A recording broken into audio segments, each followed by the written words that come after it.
Hello again, my little narrative players, and welcome to another Mordian Glory video. In today's episode, I want to talk to you about a recent phenomenon that I have observed. You see, whether it is in a YouTube comment section or a forum post, there has been an increase in negativity, if not downright hostility, towards competitive Warhammer 40k. And I have a few theories about why this might be happening. So come with me on a journey as we explore the rise of the toxic casual. I think this could be a pretty spicy meatball, and so without further ado, let's dive right into this thing. Attention guardsmen, the commissariat has detected you have not yet liked this video. Do so immediately or else you will face the Emperor's wrath. And anyone who has not yet subscribed to the channel will be transferred to the penal battalions. That is all. Move out! Now, before we go any further, we need to lay the groundwork here. We need to prepare the video, because I know that a topic like this is going to cause some hot emotions. There's going to be some people that are going to feel particularly passionate about this topic, and I want to make something absolutely clear. I am not throwing shade on anyone. I am not trying to make casual players feel bad. I'm not trying to put competitive players up on a pedestal or anything like that whatsoever. And if you feel like this video might be aimed at you or targeted at you and it's getting you a little bit riled up, bear with me. I promise you, I'm not shitting on the casual or narrative scene. And in fact, if you watch to the end of this video, hopefully you'll see that actually I'm on your side. And I think that there are some very justifiable reasons why people are beginning to get a little bit pissed off with competitive 40k. So hopefully with that Christmas truce in place, pitchforks can stay in hand but not yet raised. We can get into this video proper.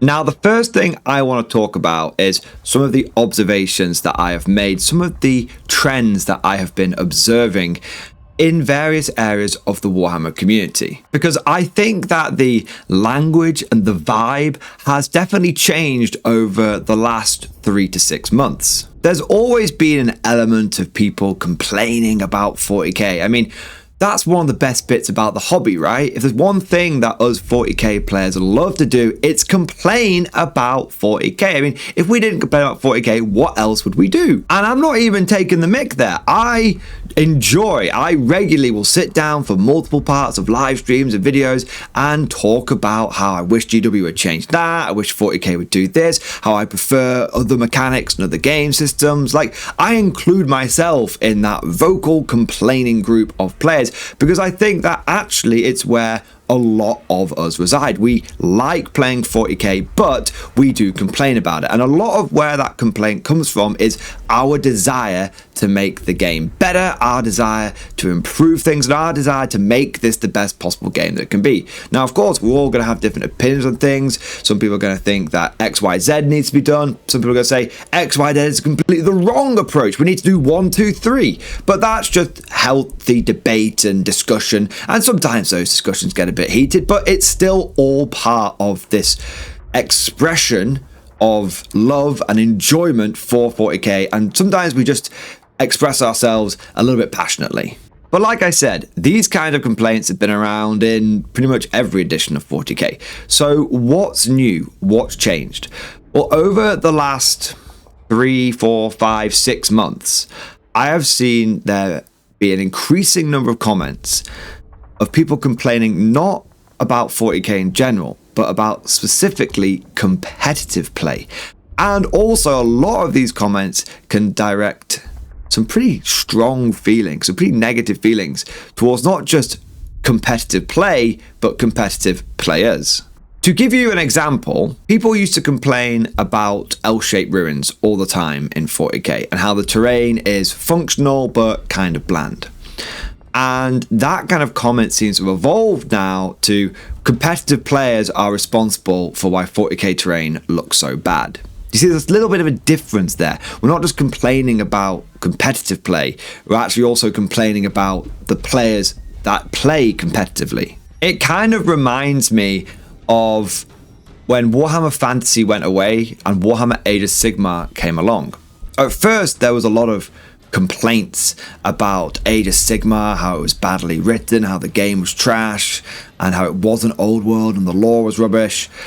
And then as more and more people jumped onto Age of Sigmar and started to enjoy it, you had people in the Warhammer Fantasy community who would actually direct their derision towards the players of Age of Sigmar. And you know what? I'm actually talking a little bit from my own perspective here as well. I was one of those toxic Warhammer Fantasy players who was like, not my game, I'm not going to play Age of Sigmar, I'm Warhammer Fantasy till I die. And I used to actually be pretty toxic towards Age of Sigmar, and you can see that on some of the videos on this channel in the past, and it's actually something that I'm not very proud of at all.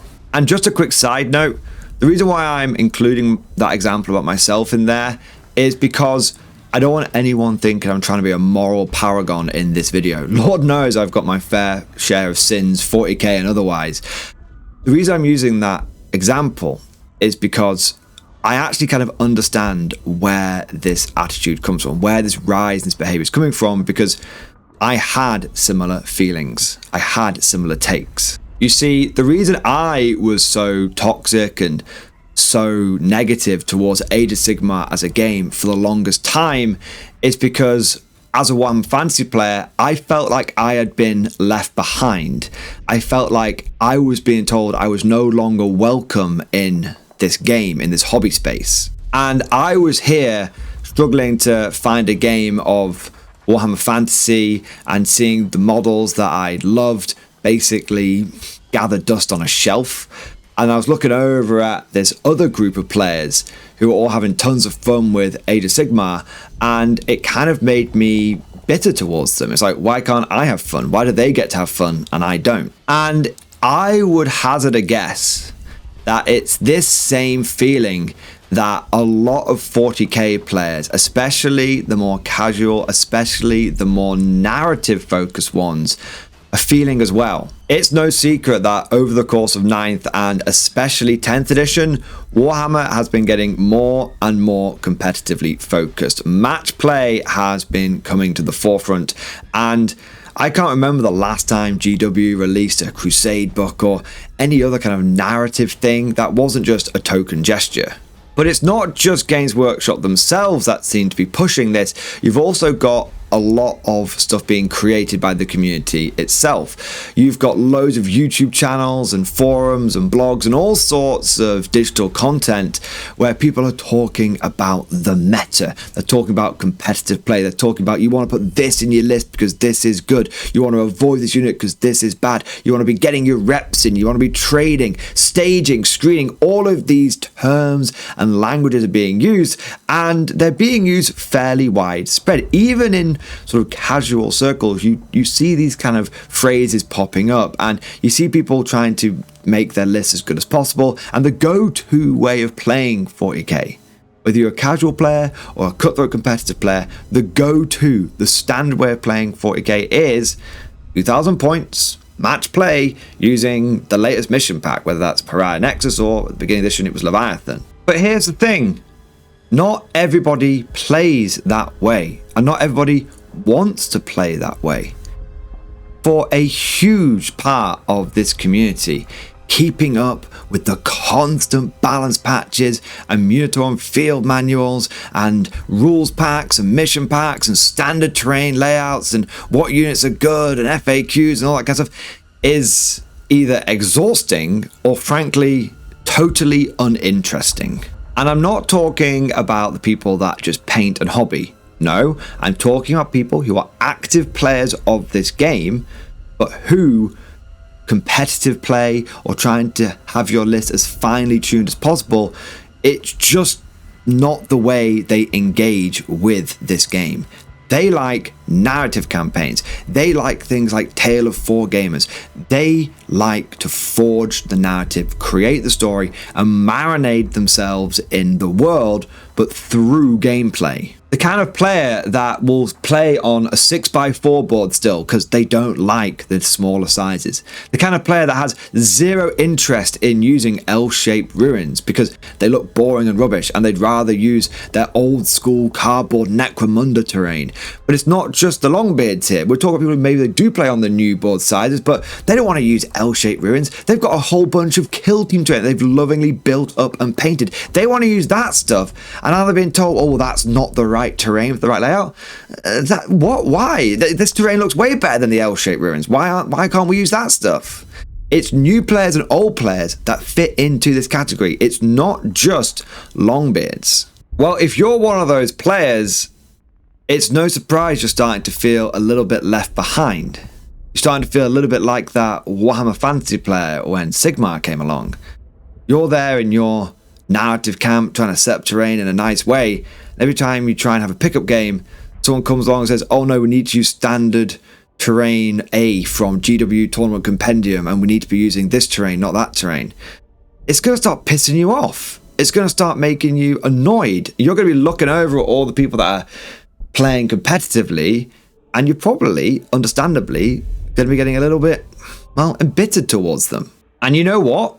I think those feelings are totally valid. I think that those thoughts are totally understandable because no one wants to be left behind in this game. We all want to enjoy Warhammer 40k and there should be lots of ways for us to enjoy this game, but it seems like only one way is getting attention at the moment. But even if those feelings are valid, it does not make them pleasant. And we don't really want any negativity in this community. We actually do all want to be able to play and enjoy the game. So how do we fix this? Well, for me, the reason I stopped hating Age of Sigmar is because Warhammer Fantasy came back in Warhammer the Old World. Because suddenly the way that I like to play was possible again. And not only that, but it was also validated because so many people have jumped on the Old World hype train, both new players and old players alike. Old World has proven beyond a shadow of a doubt that those people that said Warhammer Fantasy was dead and nobody played it and GW had to blow it up so that they could make Age of Sigmar so people would play the new game, it's proven that to be patently untrue because a huge part of Old World getting off the ground was the large dedicated community that still supported it and still pined after it was in the ground dead for almost a decade. It was like 7 or 8 years before it came back. And you know what? I think it's the same for 40k. You have all these people that say that the casual scene is smaller than the competitive scene, that the competitive scene leads the casual scene, and that's why GW is pushing the competitive side so much. Hell, I used to say that, and to a certain extent I do believe that, but not 100%. Because something that I have experienced recently is just how powerful and large the casual scene really is. I just think there are so fewer ways for casual gamers to be seen in the same way and on the same scale as competitive gamers. Because with competitive games, it's easy to measure it. It's easy to understand how many people are getting involved in it because of tournament data. Things like best coast pairings and ITC rankings. Every single week, people will break down the meta win rates of every single faction. You can see that. It's tangible. You can understand that. But with casual games, how do you measure that? How do you understand that? How do you get your finger on the pulse of how large and how ferocious this community is? Well, the way that I had my eyes open to this, the way that I saw through the lies of the Jedi, the way that I saw through the Matrix, was by running some casual events of my own. Side note, I want to make something clear. This is not me doing the old switcheroo and now I'm going to do a sales pitch for my big casual apocalypse events. In fact, as a show of integrity, I'm not even going to tell you guys where you can get tickets for my apocalypse events because I don't want people thinking that's what this video is about. But going back to the main video, I have run a few large narrative events that are on the same scale as running a major 40k tournament. These are the Doom of Thanatos events. And the first one that I ran was about 18 months ago, and we had about 40 to 50 people turn up, the size of a GT. And it was 2 days, and it was really, really fun, really good. And everyone came away from that event absolutely buzzing. And I had planned on only doing it as a one-off because it was this idea that I had as a kid to run these huge like apocalypse tables and everything, but like doing apocalypse, we're not just jamming everything on the table, like having it a bit more like scripted and more not scripted, like story-driven, role-playing, really embracing the narrative, really forging that narrative.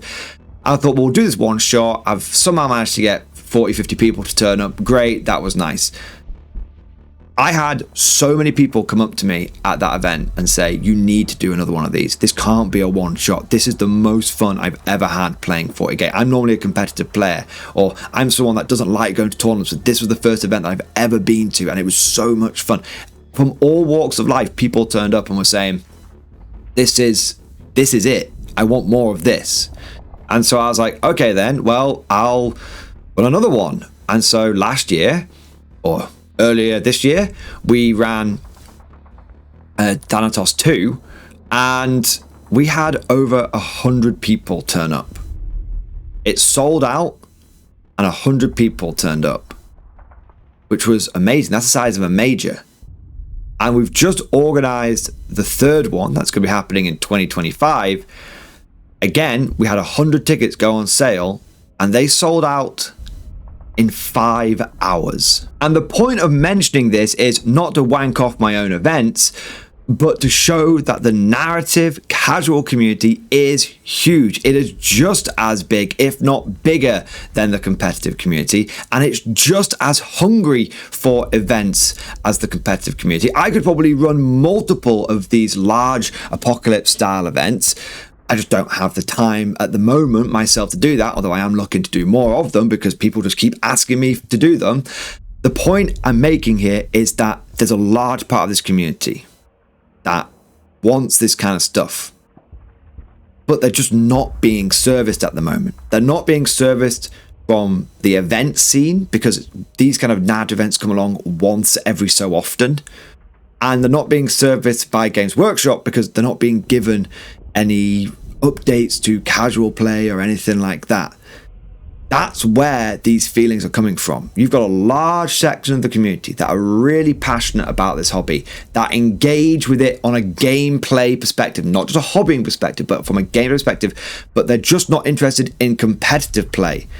But they feel like they're being left behind. They feel like they're not being listened to. They feel like the game is no longer for them, but they want the game to be for them.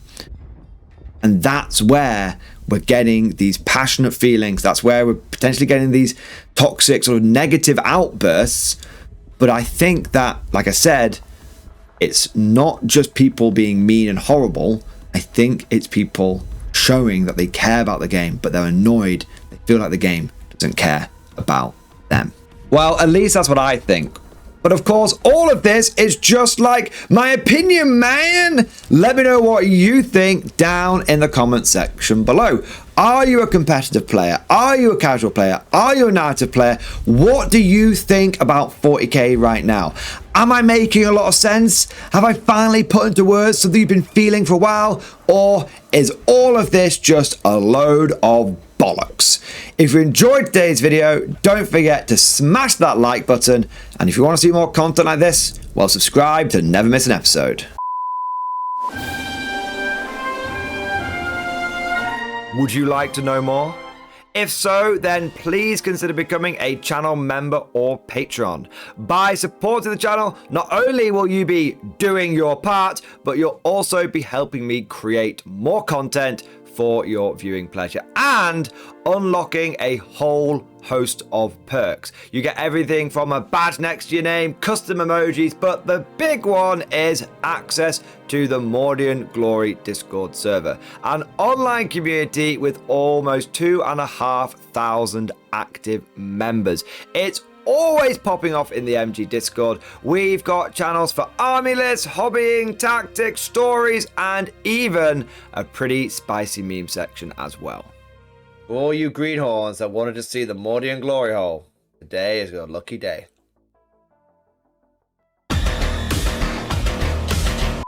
And joking aside, I do want to say a massive thank you to all of the current channel members and patrons. You guys are amazing. Truly the lifeblood of the channel. I could not do Mordian Glory full-time without the incredible and generous support of my members. So thank you guys so much. And last but certainly not least, I want to say a personal thank you to all of my top tier Patreons. These are the War Masters, the people who have truly gone above and beyond the call of duty. So a heartfelt thank you to Alex Dengal, Bonbon Vert, Lord Pryor, Mark Panconi, RJ Scorpion, Swordfish Trombone, Try Again Bragg, John Stubbs, Nick Walsh, Diesel Fox, and August Barney. Seriously guys, thank you from the bottom of my heart. Your support is incredible and it makes a huge difference. Thank you so much. That's all for now. Hope you've all enjoyed today's video, and of course, as always, see you guys next time.